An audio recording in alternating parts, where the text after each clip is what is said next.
Hello everyone, welcome to the Voice of Nursing. My name is Adrian Tracy, CEO of ICG Medical.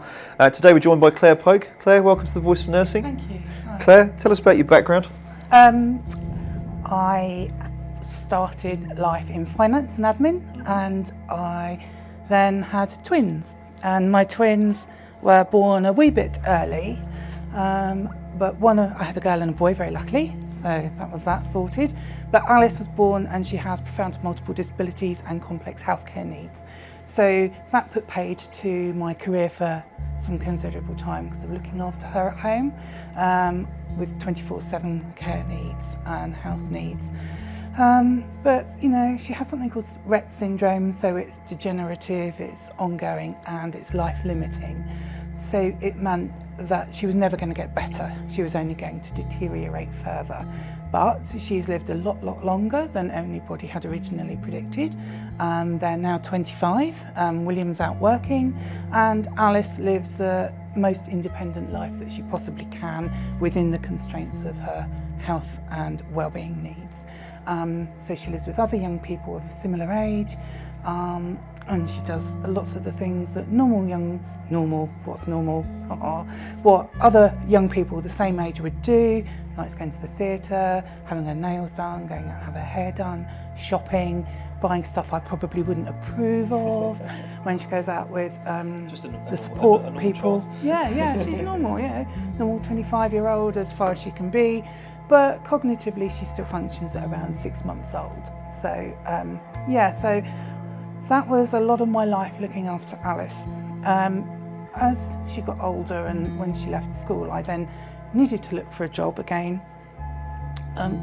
think about what I was going to do because I'd been out of the workplace for a while, although I'd sort of kept up with education, done a degree or so whilst I've been off. And so I went into a role supporting other people who had complex healthcare needs, who were entitled to a personal health budget, who fell under the eligibility for continuing healthcare. So I supported lots of people. Could you tell us what a personal health budget is? Oh, yes. Because to understand what some of these terms are. Definitely.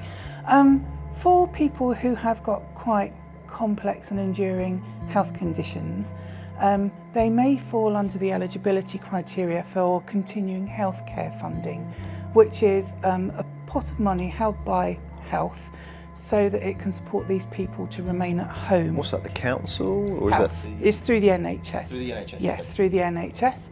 And that will support them to either live at home and put an agency in place with either care support or nursing teams around them, or pay for people to be in residential care if they need that. But for some people, just having that very standard package of care around them doesn't always work as well as it could because of the type of health condition they've got.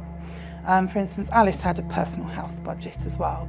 So we had agency care that came in the mornings to get her ready for school, help get her up, get her dressed, get her out the door, things like that. However, then of an evening and things, if we wanted to go out somewhere or over a weekend or have a late night, that was more difficult to arrange with an agency. So then we had a personal health budget, which means some of the money's taken out of that pot and you manage that yourself. It's still audited and accountable through to health, but you can then use that money in ways that make sense and at a time that makes sense to you as a person to manage your health condition well in a way that works for you. And so in Alice's case, we then employed PAs, which are personal assistants. So you then can become the employer yourself and you arrange with them the hours you want them to work, and they come in and work. So they can work into the evening, they can work weekends. It can be much more flexible around you as a person and your lifestyle. And then other things that we used to use the personal health budget for were things like hydrotherapy, because obviously the NHS and the local clinical commissioning groups, they commission services that work for the majority of the people, because that makes sense. You've got to do big purchasing for big spread. So this is more tailored? This is much more personalised, much more tailored through the NHS. Normally hydrotherapy is 6-session course, and it's around improving, not ongoing maintenance or to stop deterioration. Whereas for Alice, she would need hydrotherapy a couple of times a week, and that's to maintain her joint flexibility, her movement, and actually enable her to have a small amount of time where she can feel free of any equipment around her, like a wheelchair or a standing frame, so that it's an enrichment of her life as well as a clinical need that's being met. For any money that you have through a personal health budget that you then use on things to meet your health and well-being, it's got to have an agreed outcome to it. It's got to have an agreed health and well-being outcome, and it's agreed with you and the clinicians. So you can't just say, oh yeah, I'd feel much better if I went off to Jamaica for 2 weeks, I'll use the money for that. It's got to be something that's got a substantive thing to it at the end. So yeah, and music therapy, we used it for that. That's not something that's out there freely available or commissioned on a regular basis, because there's not that many people that need it. So it's not cost effective for a CCG to commission that. Right, okay. But for individuals who need it, then it makes much more sense to them for them to do it that way. And so you're advising people on their personal health budgets? Yes. What sort of advice do you give them, or tell us some stories of how you've helped? It's great to be given that freedom, choice and control back over your life. However, it does take some support, because it can be quite scary sometimes for people. There are lots of choices to make. If you're going to employ PAs, you need to have that HR advice around you and support to make sure that you're a good and fair employer, and that you don't end up in tricky situations because you haven't been given the right information. So my role was to help people to write a personalised care and support plan that identified what their health needs were, what their outcomes were they wanted to achieve, and then identify the ways in which they were going to meet those and what the budget would be that would help them to do that. You also need to think about contingencies as well around what's going to happen if I fall unwell and I have to go into hospital, what will happen to my staff then? If my staff can't turn up because they're ill, what's going to happen to me then? All those sorts of things you have to consider. So my role was to do that and then support them in an ongoing way to make sure that they were happy and comfortable doing that, and that they were able to meet the health outcomes that they wanted to achieve. Were there any interesting or highlights for you in that? Yeah, I think there's quite a few out there actually. There was a lovely young boy who'd spent a lot of his early years in hospital because of the clinical needs he had that had to be managed by a nurse. So he did come home, but that's because his mother was a nurse as well. He was cognitively fine, it was just his body that wasn't working very well, and he wanted to go to school. His family wanted him to go to school, but because of his nursing support needs, he wouldn't have been able to go into mainstream school. But with a personal health budget, what that meant was we had a conversation with the school and with health, so that mum employed a nurse, and the school, using some of the money that they would have used for a teaching assistant, that went into the pot as well, and the personal health budget topped up what it would have cost to employ a teaching assistant to what it was for a nurse's wages. So then the nurse followed him into school and stayed with him so she could manage his nursing needs at school. She also worked and picked up and was taught the skills for being a teaching assistant within the school environment. But that then meant that when his health overrode his ability to be in school, she stayed with him rather than being a resource within the school. So then she was able, when he was well enough at home but not well enough to be in school, to continue his education with him at home. So he actually had the most normal life he could and didn't drop far behind because he still had the support at home as well. So that was really, really good. That was a really cool one. There was a young woman who'd had a stroke at around the age of 38, and it was a really severe one, so she'd become almost blind, she couldn't speak, she was a quadriplegic, all sorts of things.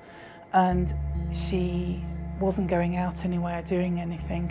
She'd become quite insular.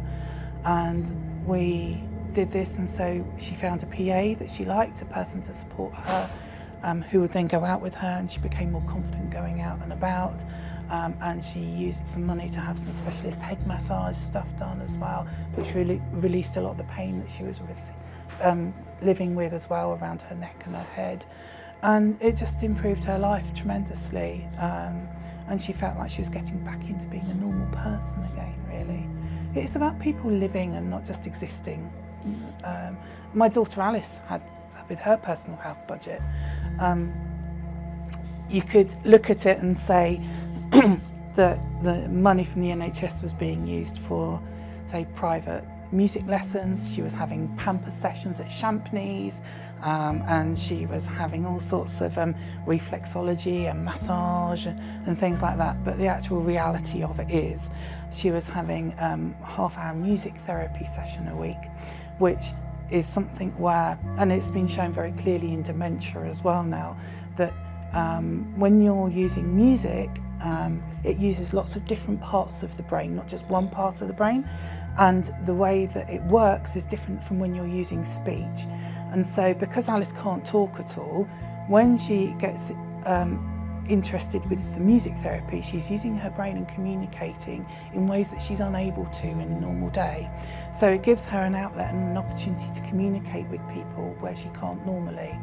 The massages help with her tightened muscles and the things that keep really tight in her knees, so she can't bend her knees out, otherwise they'd snap the ligaments in them and things like that, and she becomes very tight in her elbows and things. So all the massaging releases all of that, and she wrings her hands permanently because it's part of what's wrong with her, and it just calms her body down, and she has a really peaceful time afterwards, and she's just relaxed, no tensing in her body at all. And if you think about walking around tensed up all the time, just have maybe a couple of hours of just being like that must be really lovely. So that's really important. And then reflexology, we've talking about, you know, poo, bowels. There's quite a normal thing in nursing, I suppose. We went through loads of different medications trying to make that side of things easier for Alice. Nothing was working. Not really, all or nothing results, until we tried reflexology, and that has worked for her tremendously well.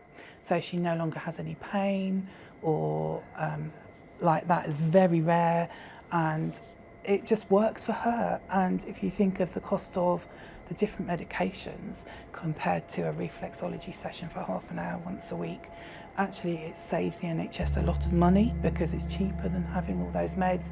It means she's not having to have other things done to make things work better when they get a bit stuck and things like that. So it's much better for her as well. And obviously you've been on both sides, so you were helping them, the personalised, but obviously you've had, you know, 4 different nursing services. Yes. Talk us through the different nursing services and the experiences as being a parent as well.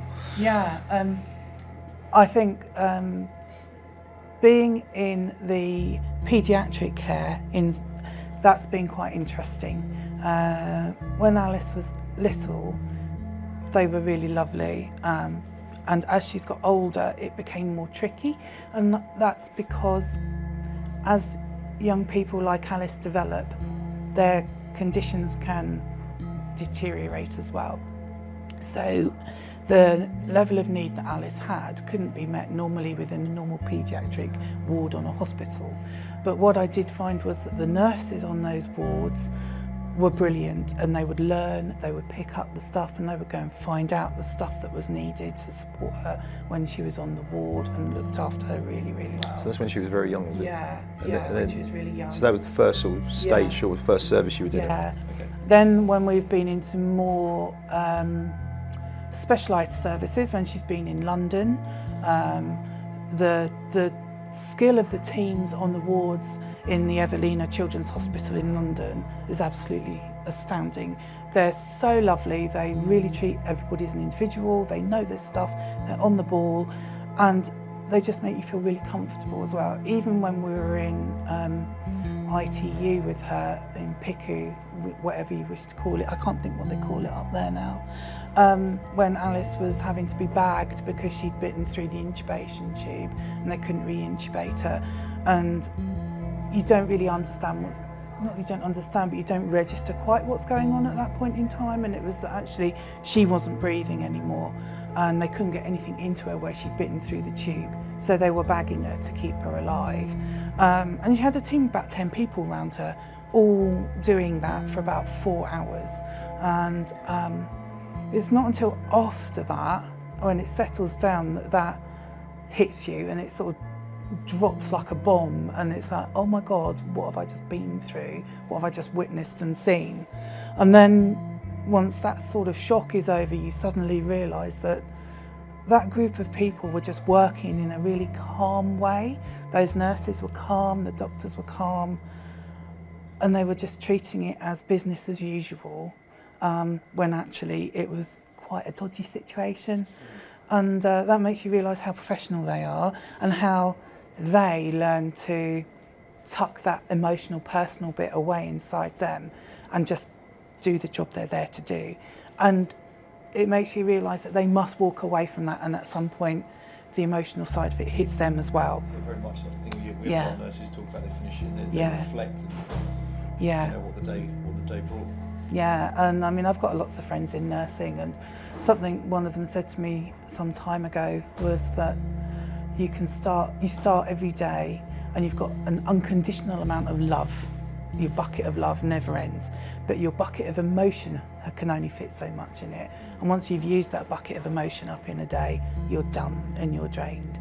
And for nurses working in some areas like oncology and stuff like that, especially in paediatrics, that must be very difficult. And that, you know, when you get home to your own family at the end of the day, how much have you got left in your bucket of emotion that you can still use with your own family?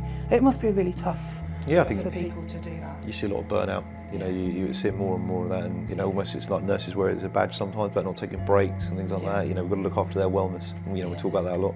So then you moved on from that ward that you taught, the Evelina Hospital. Then the 2 more services on top of that. Yeah, we've used the Children's Hospice services, and that was quite amazing. And people think of children's hospices and palliative care as just being within that last period, deemed end of life period, 12 weeks and then 6 weeks sort of thing. But actually, children's hospices are slightly different to an adult hospice service in that they offer palliative care, which for children, we never know sometimes when the day they're going to go is going to be. Certainly with Alice, with her condition, with her autonomic system not working properly, she could just stop breathing at any point in time. And so, and other things, if she had pneumonia, which she has had, she can go from fine to pneumonia in 24 hours, and then she could be dead. And sadly, one of her friends did die this year from that, and that was a week, and they were both in hospital with flu at the same time. So it was really horrible that Alice came out and her friend didn't. So that was really sad, but that's the reality of life with young people like this, and what nurses deal with on a day-to-day basis in those environments. So she had a lot of time in hospice. It was really great, and it's about making the most of the time that you're alive, not about thinking about when you're going to die, because you're alive all the time until that point when you just stop. So a hospice is around making the most of those hours when you're here, or those days or months when you're here. And the Children's Hospice Service is invaluable, absolutely invaluable to families out there on the ground, and the nurses that work in it are always so smiley and lovely, and the skills that they have and the way that they work with the family as a whole and not just with the child as an individual. It's a real stress reliever, a big comfort blanket, and time out for families as well, and trusted time out as well. So it's a really great service. And then you've moved into now the complex care at home for Alice. Well, Alice was at home, complex care. She lives in a special house now. Yeah, and she has nursing assistants there. And the nurses that work with her, they're brilliant. They're lovely, and it's just like a big family, and it's great the way that it's set up. and they come and go, "Hello, Miss Alice, come on, it's time for you to have your meds." And she'll look at them and they'll just say, "Don't look at me like that, I know you love me really," and things like that. It's great, it really is. And the team in the local hospital where Alice ended up earlier in the year with the flu, they were really good. They had to pick up a lot of skills really fast because it's a general ward, you know, and these are young people now and adults that are coming through the system who would have never lived this long, made it this far. So they come with this whole host of other clinical needs that they have and nursing needs. And they're not things you find every day on a general ward. So the nursing teams have to find these skills, these new skills, and pick them up. And they were really supportive and really great. And they worked really well with the team from where Alice lives coming in onto the ward as well, so that they could work in partnership to make sure that she and the other people that were unwell were all looked after to the best of the ability. So that was cool. It was a bit of a worry at first to think she was going into a mainstream ward, but actually she was looked after in a really dignified way, so that was cool. And over those 4 services, is there any improvements you could see, or any advice that, you know, everyone's doing the best job they can, but is anything, you know, you as been in that mum's position, it's a vulnerable position, you I think it's really hard. I think you can see both sides of the coin. The nurses are really strapped for time, and the amount of nurses per ward is difficult. I get all of that and understand all of that. I also think that sometimes because of that, meds don't always happen maybe on time, and that's fine for most things, but certain meds have to be on the dot, otherwise the consequences are really dodgy. And I think listening to the people that surround that person and working with them in partnership as well would be brilliant. I think nurses are really good at doing that a lot of the time, but when they're under the pressures and the strains that they are because of you know, the shortages that we all know are happening out there, it makes it more difficult. So that just taking a little bit of time to have a conversation with someone.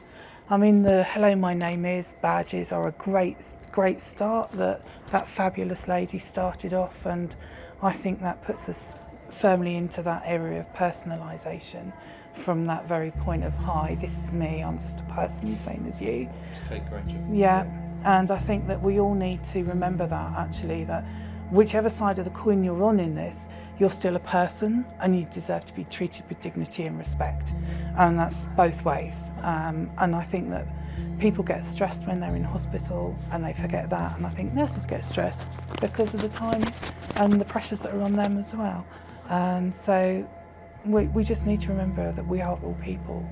And where I work as well, it's looking at making things much more personalised for people and taking us back down to treating everybody as an individual with respect and dignity, and just having a conversation with somebody at that very basic level of remembering that we can wear as many hats as we like, whatever day of the week it is, but we're still people and we should talk to each other as people, really.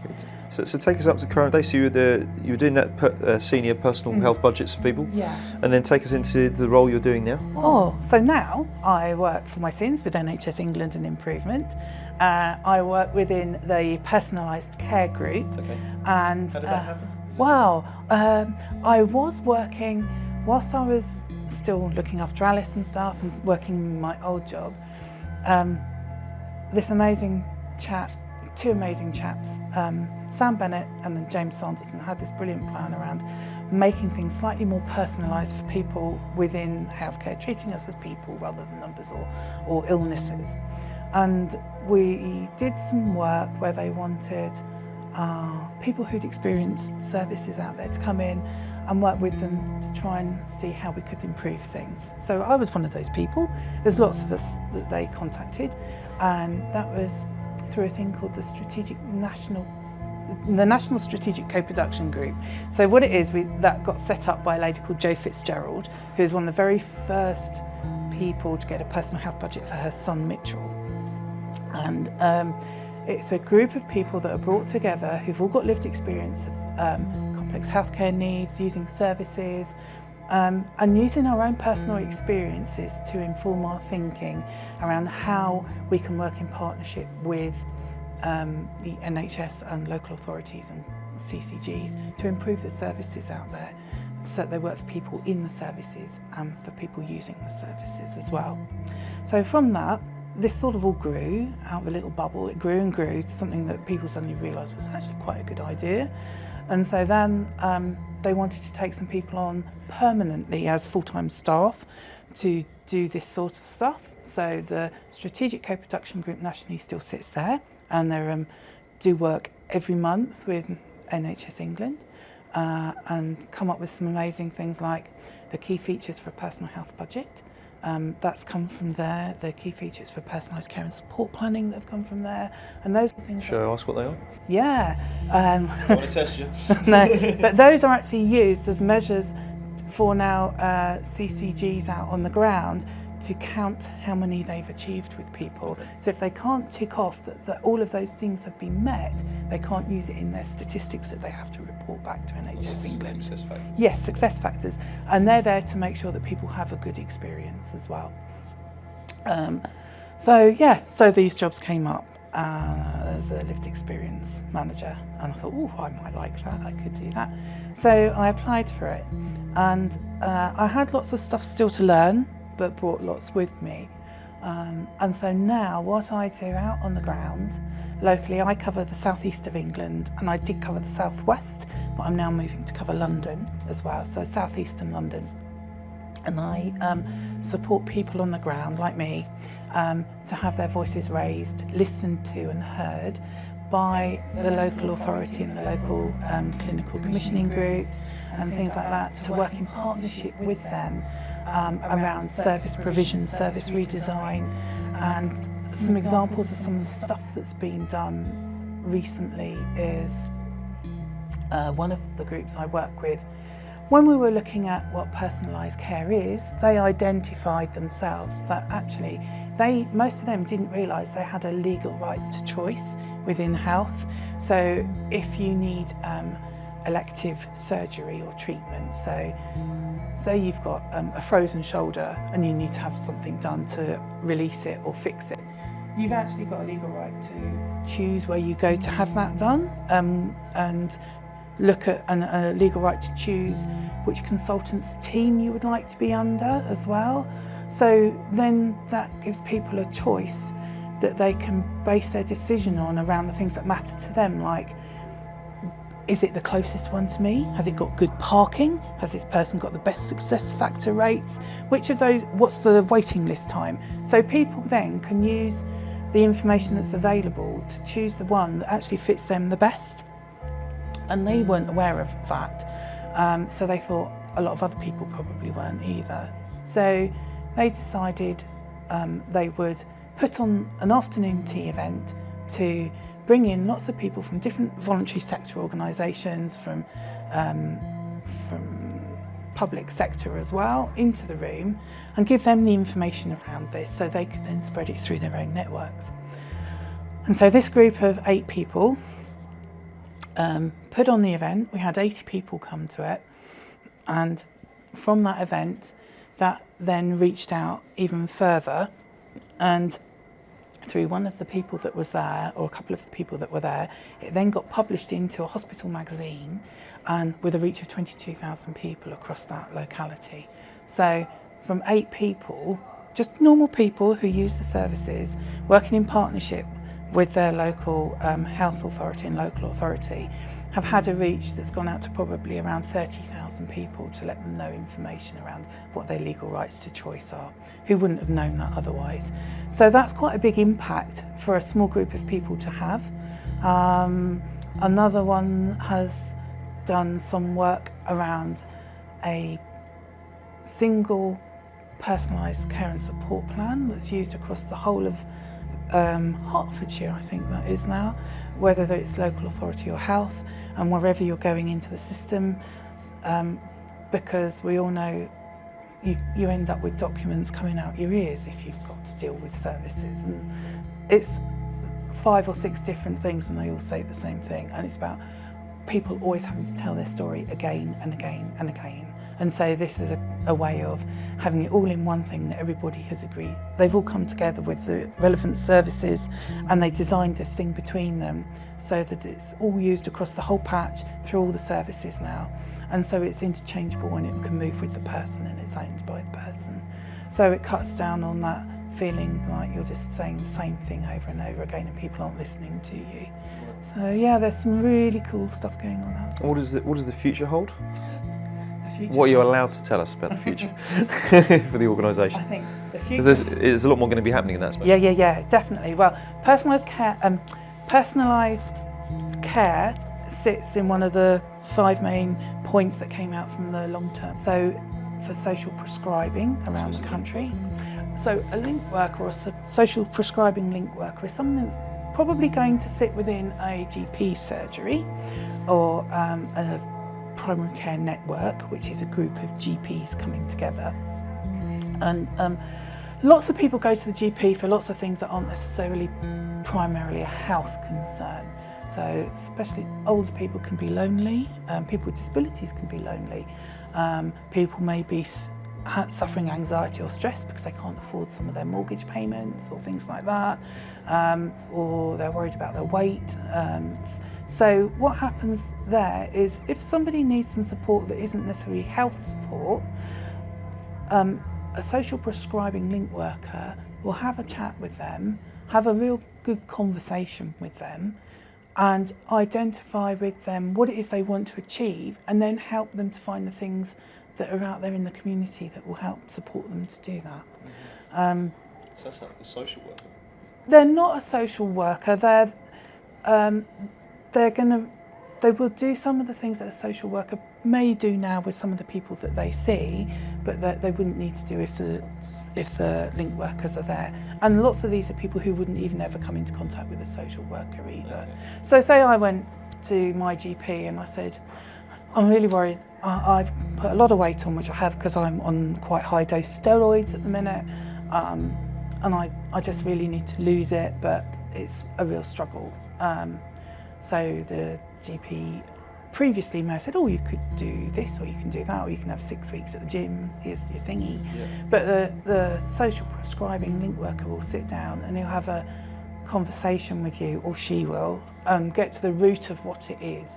So it may be that actually it's that you don't want to go to a gym because you don't want to go there because you look a bit fat at the minute, and they'll find something different that might be of interest to you that you could do instead. So say a walking group or a dance class for over 50s or something that would be different, that will take a conversation time to get to the root of. So you have the time, then take the pressure off the GPs. Time out of the GP's day, doing stuff that isn't necessarily health or clinical related, but is very much around improving people's health and well-being.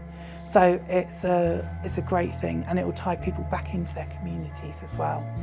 And one of the things that happened locally, I can't remember where it was now though, there were a lot of older people who were feeling quite lonely, but what they ended up doing with the help of a link worker was, and social prescribing, they came up with the idea of having this lunch club together, and they just paid £5 in the pot, and then they all meet up and have a lunch or go out somewhere for the day. And they've maintained that, and that's continued growing, and it's self-sufficient now. So there's that going on. The big key areas for personalised care that will make things better for the people like me who use health and local authority services, and for the people working in the services like the nurses. So you've got the social prescribing, you've got shared decision making, which is around people having a bit more control over the decisions that are made on their health. If you went to buy a new car, you wouldn't just go into the garage and say, choose the one you think's best for me, and go out with it and hand over your money. And neither should we actually go to a GP or go to a consultant or a surgeon and say, do what you think's right for me, and cut me open, do this, take this bit out, give me these pills, without having any say in that or any part of the conversation and the decision in it, because clinical practitioners and professionals know the best and are the experts in conditions and what is the right treatments for them and how to manage them. However, as a person, you're the expert in what it feels like to live with that day in, day out, and how your life runs and how what you've got wrong with you impacts on that. So it needs to be a shared decision around what options are there available to manage and treat this, and what is it that's going to fit best with the way that your life is. Through doing that and having that conversation, you end up with the thing that works right for everybody. So you've got a clinician that knows that you're going to do what you've agreed to do between you, because it's going to work for you, and you know that it's going to work for you and that you're not going to forget about it or feel that you've been told to do something that you're not happy about, but it's the doctor that's told you, so you need to do it. So that's a really important thing. It's about people taking control and ownership of their own health and having that shared choice over it. And support to self-manage your condition as well. We've got to get ownership over what is the right thing for us to do with our own health. We can't just rely on the doctors being these big paternalistic guys that know what's wrong with us, can give us everything and sort us out. That's not their role. Their role is to make sure that we are healthy and we are well, and they do the best that they can to provide us with the right things to do that, and they can make the right diagnoses. We have to take responsibility for managing our own conditions on our own, but that needs help and support sometimes.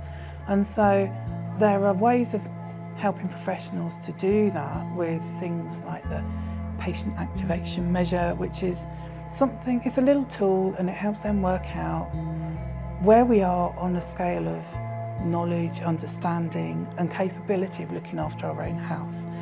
Because I've got really bad asthma, I'm pretty good at looking after that now because I've had it all my life and I know how to manage it. However, it took a massive nosedive last year, and so I've had to start a completely different regime of drugs and equipment and everything. So my knowledge and understanding of managing it there went back down. I was in new territory again. And so the way that I needed the information given to me was different. You know, I just go previously have my annual checkup. Yeah, that's great. I'm using my inhalers fine. Checking on my peak flows fine. That's great. I was happy with it. When I then end up with a CPAP machine that I have to wear at night to help me breathe, hence my tribal stripes that sit on my face most of the day, where it's all squished from it, and things. I was in this area that I didn't know this machine. I hadn't had one of these before, didn't know how to use it. So rather than, yeah, thanks, that's great, just walk away with it, I needed somebody to sit down, go it through with me, how it works, when to wear it, how do I know it's working well, how do I know if it's doing the right thing for me. So that measure, that PAM, that patient activation measure, helps them to tailor the support that you need to manage your own condition. So that's a really helpful thing for us, so that there's no point giving someone a leaflet if their health literacy is really low and they're not going to understand the information in the leaflet because it's not written in a way that people can access. So there's all that around support to self-manage. Then you've got social prescribing we've discussed, shared decision making we've discussed, choice we spoke about, and then you come to the top, further up the tree of people's needs, you've got personalised care and support planning. So that's around sitting down with someone, having that conversation and thinking about what is it they want to achieve to improve their health or maintain their health, how are they going to do it, how are we going to know if it's been achieved, and working out all of that with somebody so that everyone's in agreement around the best way forward, and they're going to have a life, not just live and exist. And last of all is a personal health budget, which we spoke about earlier. And at the moment, the only legal right to have a personal health budget sits within continuing healthcare. However, pending elections and PERDA and all Brexit, all sorts of things, hopefully at some point at the end of the year, there will be a legal right to have a personal health budget or personal budget for wheelchairs and for people who are in receipt of Section 117 aftercare. So if currently you need a wheelchair because of your health needs, you would go through your local wheelchair service, have an assessment, and they'd work out what they've got that fits you best for your needs. But again, we come down to that cost effectiveness of commissioning and purchasing stuff that meets the needs of the general population. So with Alice, the wheelchairs that she had in the past did the job they needed to do, but weren't necessarily the best fit they could have possibly been. But there wasn't really an alternative way of getting the right wheelchair for her unless you either bought it privately or had what was a voucher under the wheelchair voucher scheme. But the voucher would have been a part payment sort of thing towards you going and purchasing one yourself. Right. And then you would have been responsible for any maintenance, all those sorts of things. So it became a cost prohibitive thing for a lot of people. But with the personal wheelchair budget scheme, once it becomes law, hopefully, it would be a much more integrated thing that money would be put in the pot from different areas potentially. So like when Alice was a child, she had a piece of equipment at school, a piece of equipment at home, and then another piece of equipment for going out of the home. But we could have had one piece of equipment that did all three, Okay. but because of the way money was siloed, that couldn't happen back then. But with this, that will happen, and it means that people are left with far less stuff junking up their houses. It's a much more cost-effective option, and people have got the thing that works for them. So it's a real good move forward. And then lastly, with the Section 117 aftercare, for people who have been detained due to mental health in secure units, when they come out of those and trying to get their lives back on track, there's a sort of a pot of money there that supports them in that, to do that at the moment.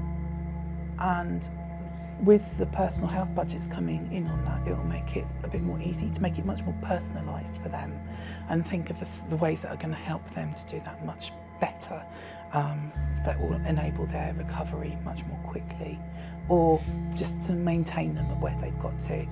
There's some examples where it's being tried already in certain areas. A young lad, forgive me if I've got this wrong, but I think it's that he didn't like to use public transport. He found that made him anxious, or he didn't live near public transport.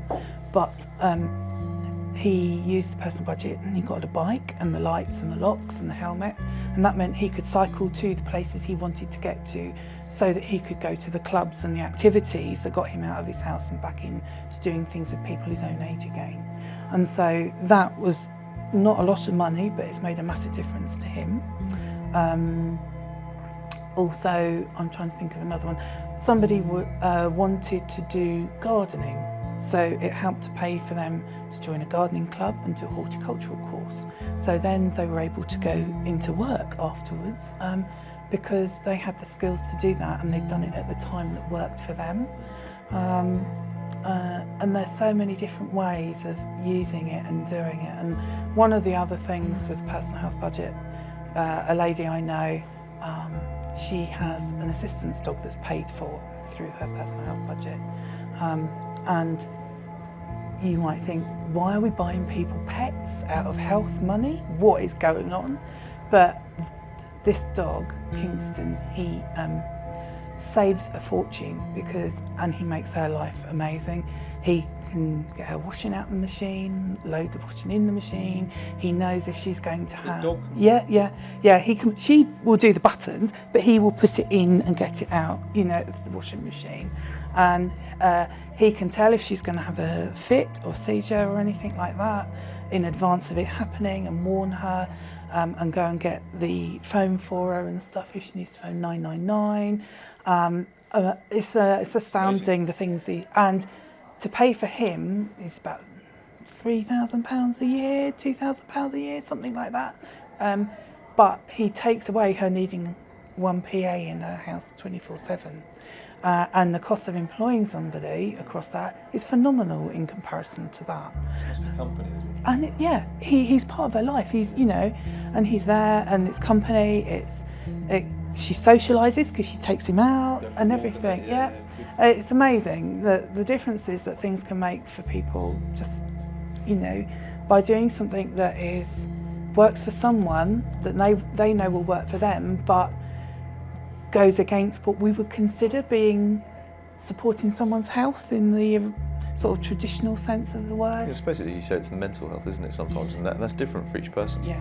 There isn't a one-size-fits-all. No, and that's why it's personalised care. Yeah, makes sense. Yeah, and that's how we all should treat each other, you know, as individuals. And we should remember that if you're hoisting someone or washing someone, if that was you doing it yourself, you'd do it in a certain way, and if someone was doing it to you, how would you want to be treated when that was happening? You know, it doesn't take time to be nice to people and be kind. Very good. Claire, thank you for your time today. Is there any message you'd like to share with our nurses? You know, you've been working with them for a number of years. Yeah.